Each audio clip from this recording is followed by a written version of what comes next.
Hennessey Superintendent Jason Sternberger, thank you for stopping by. Thanks for having me, Jack. Appreciate And it. we've got a lot of things to talk about.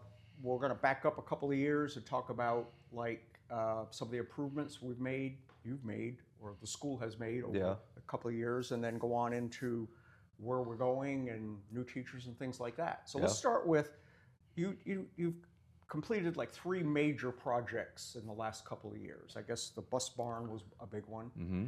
And then the new parking lot, and changes around the baseball field and football field, that kind of thing, and then the drainage on the east side of the road.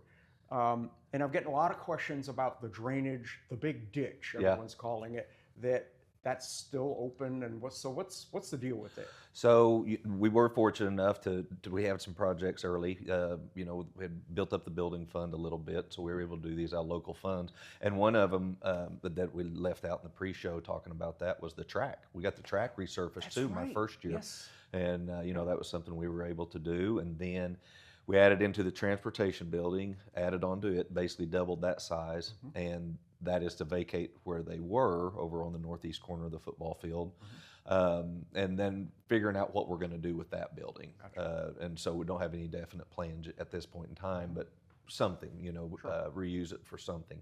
And then we built the parking lot right west of the baseball field in the northwest corner of the football field, and removed that tennis court area and got that. That looks really nice.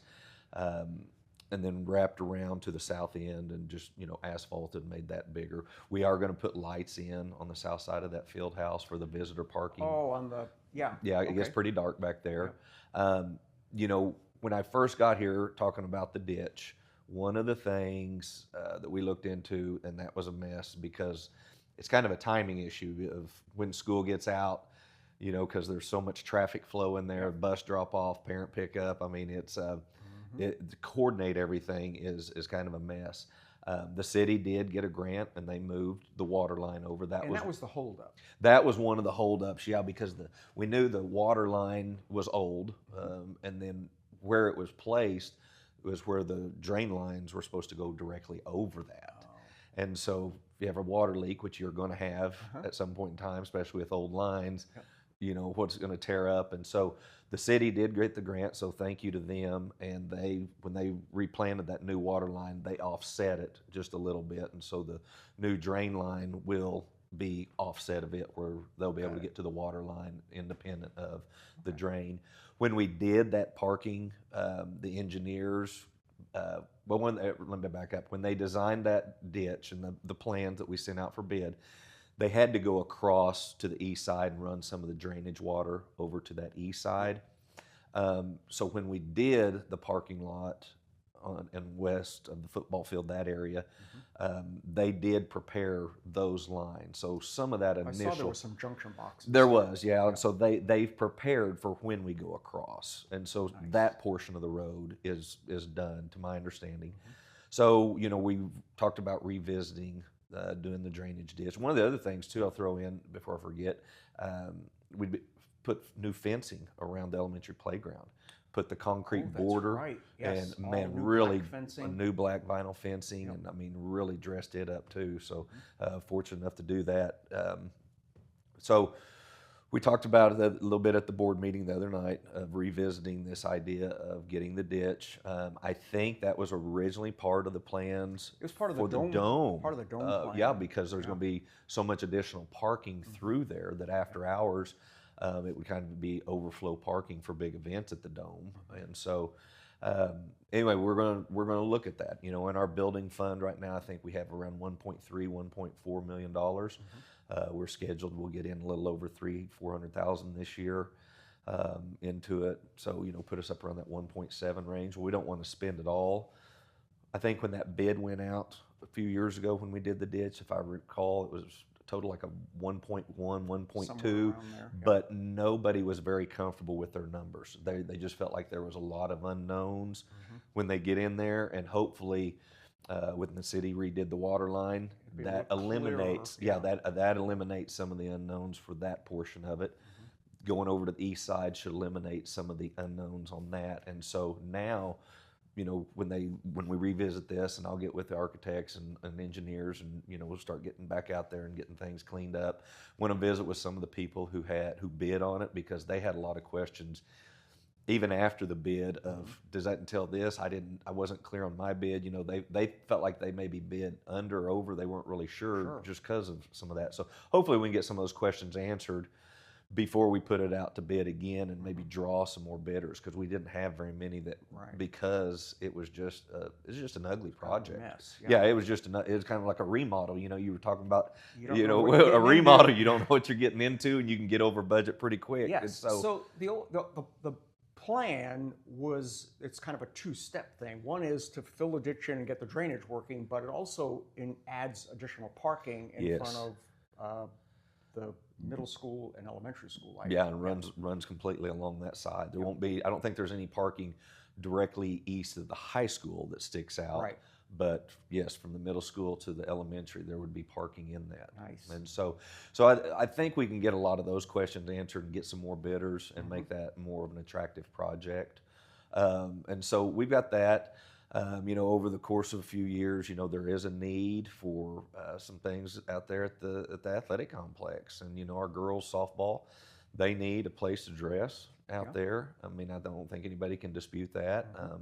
We've talked about repurposing that vacated old transportation building, and maybe moving baseball over there, and just ideas. But we've taken a lot of ideas from a lot of people, but now it's kind of time to start getting serious about what do we need to do, and just coming to the community and saying, look, we can do this out of building, and we'll do everything we can locally. But at some point in time, some of that, to get what we need and to invest in the kids, we may have to talk about running a small bond issue. Right. And obviously the goal is to never increase anything. We were very fortunate on the dome bond issue. Well, it's getting paid off sooner. It's getting paid off sooner, and I apologize that I didn't look those up, and I even said I would the other night at the board meeting. That's okay. But as I said, my reminder to come down here went off a little late, so so anyway. But yeah, it's getting paid off sooner because the district grew, the valuation of the district grew faster than what was expected. And so the bond advisor, he sped those payments up, keeping the payments, instead of lowering them, he kept them the same, and it just shortened the years. I mentioned to you that, when they built the dome, it was like, wow, it's going to be forever to pay that off. And it's like almost here. It's almost here, yeah. I think we got 2 series left to sell. Yeah, so. Wow.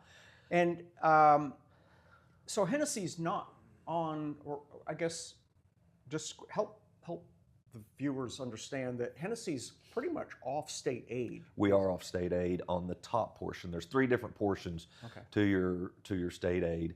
The first portion is basically the number of students you have, coupled with your valuation, coupled with they deduct what you bring in locally. And what gets us off this top portion of the state aid is because we have collected so much gross production over the last couple of years. Now this past year, it went down, but it was still high enough. It's still just barely enough. When I first got here, we were over collecting. Well, we were getting about, I think it was like $4 million, and this past year we got 1.5, 2 million, somewhere in that range. So it's gone down a bunch. Well, when we were getting all that extra money, we were able to do some fun projects, and you're able to do some stuff. Now you have limits on what you can do with the general fund, but you can't build buildings. I wish you could, but you can't. That would have been a good time. And so we've been kind of, with gross production going down, we've just kind of been in a hold process. I don't want to overspend and then all of a sudden gross production not really come back, and it goes down, or it goes down even more. Then it gets pretty ugly. Our carryover is very healthy right now. We ate into it. I think we went from 6.1 to 5.6 this year, which is very, very good. But you still want to be cautious. And then when oil comes back, which hopefully it does here pretty soon. So does that gross production, is that also wind, or is that just oil? Just the oil. Just oil, okay. Just the oil, yeah. The wind, we get the valuation just off the towers themselves. Yeah. Valuation. Yeah. Okay. Yeah. All right. Very cool. And then you're talking about maybe considering a third meal.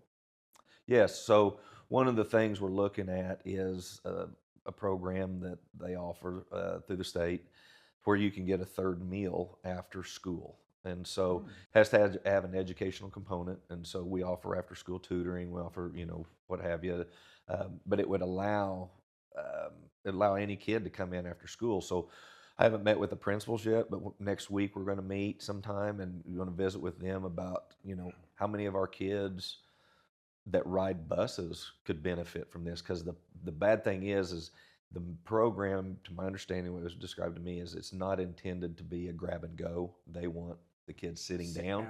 Now it would be something like Crustables, it wouldn't be a prepared meal, so to speak. But so we may have to look if we're gonna have a large number of kids that want that ride buses.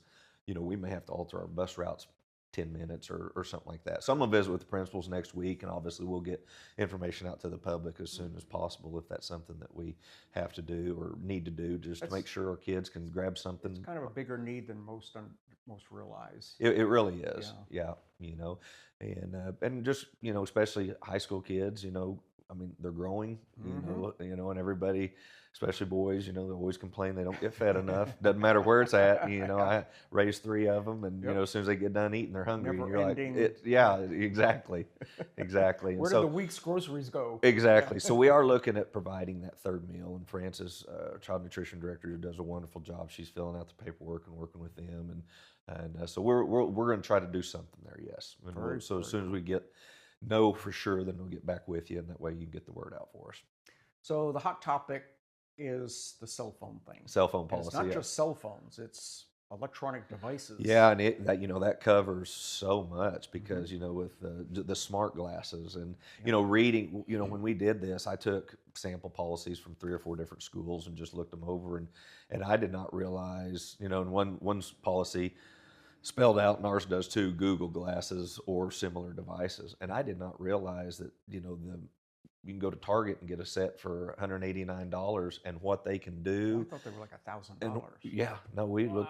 Yeah, you can. Okay. I mean, that's simple, and I mean the recording, and so there's a lot to that really need to be cleaned up. I mean, this policy really should have probably been in place 20 years ago, because now we had a pretty good policy, and our kids did a really good job of following it. But now with the state putting this in, it's bell to bell.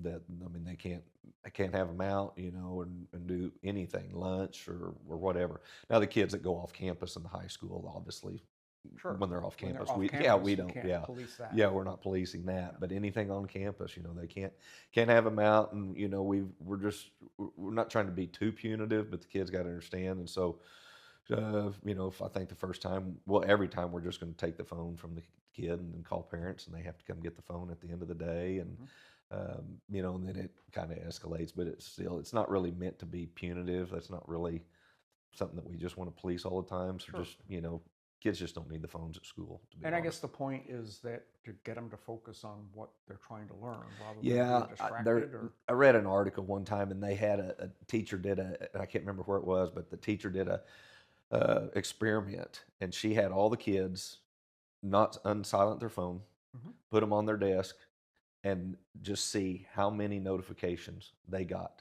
but they couldn't respond. Okay.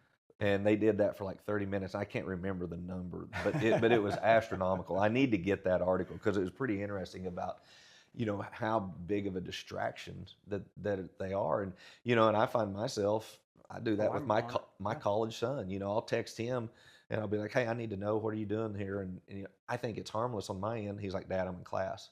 I'm like, I'm just as bad as, a kid. I'm interfering with his learning right there. So, and parents, I don't necessarily think they think about that, but it's like, hey, do you have practice today? Or I heard practice was canceled. Yeah, right in the middle of a test. Right in the middle of something, and then all of a sudden, you have 20 parents that do that, and they're just trying to be good parents, but it adds up, so yeah.